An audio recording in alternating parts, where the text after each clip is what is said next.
Hello everyone and welcome to another episode of RPGs with Paddy. I'm Paddy.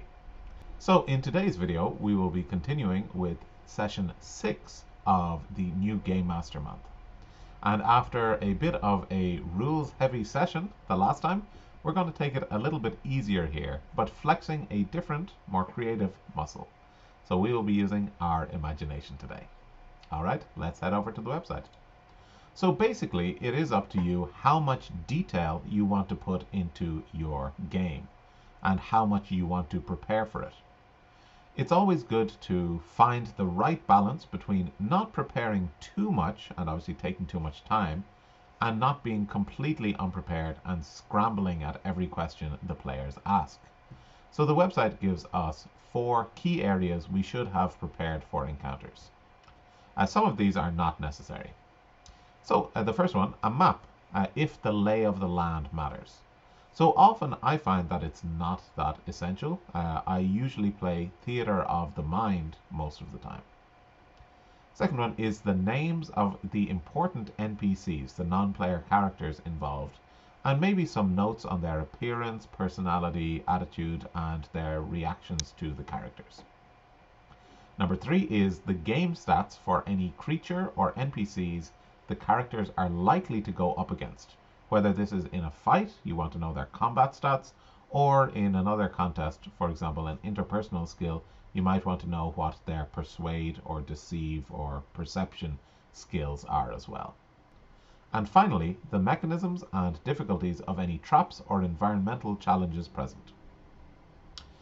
There are also handouts that are specifically made to be given to the players. For Midnight Sub Rosa, for Trail of Cthulhu, the invitation to the academic salon is an example of this.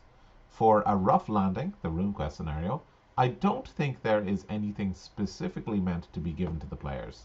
We do get a map of the North Market, but I don't think there's anything we're supposed to show to the players, apart from the map of Johnstown, the city itself, maybe. Similarly, in The Taker of Sorrow, for Numenera, there are no handouts to give to the players. So for this session, we don't need to worry about those handouts, but apart from in Trail of Cthulhu a little bit. But in general, it's a good idea to have those prepared as well. Now we move on to one of the most important parts about running a game, which is how the GM, the Game Master, presents the world and the people or the creatures in it. You already have some stats and names, and sometimes even attitudes written in the published scenario, but you will flesh it out. So the material for this session is really creative, so I'm going to leave it to you rather than you listening to my creative ideas.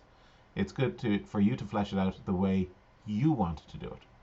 So I'll just briefly read through the task, but try to think about these points for yourself. So for Numenera, think about the different encounters in the game. First, just imagine yourself walking through the world, going through these encounters. Can you picture it? Good. How can you express that image, those feelings to your players? On the website here, we get some nice prompts as well.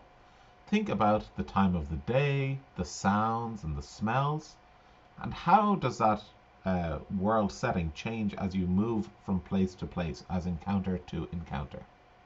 So think briefly about the different encounters, and you can even take a few short notes, but it says here, and I agree, don't overdo it. Just a couple of bullet points here and there to help you riff. So when you're describing, you can look down and say, oh yeah, it's like this, and you can expand on that.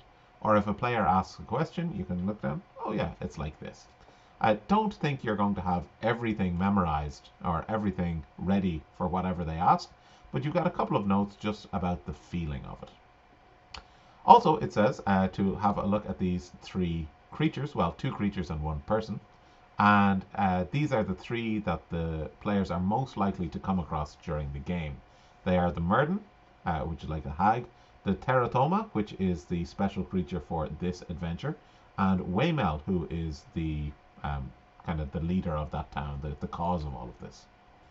So have a look at the information for those creatures and characters, and just start to imagine how are you going to present those to the players. How are they going to interact with the players? So that's all for Numenera for this session. It's a nice creative exercise just to imagine how you picture this playing out. There's no right or wrong answer. The world is yours to create. If it's different from the book or from another GM's, that's no problem. That's part of the fun of role playing games. Okay, so that is all for today. Don't forget to like and subscribe, and good luck working on your creativity. And I will see you next time. Bye.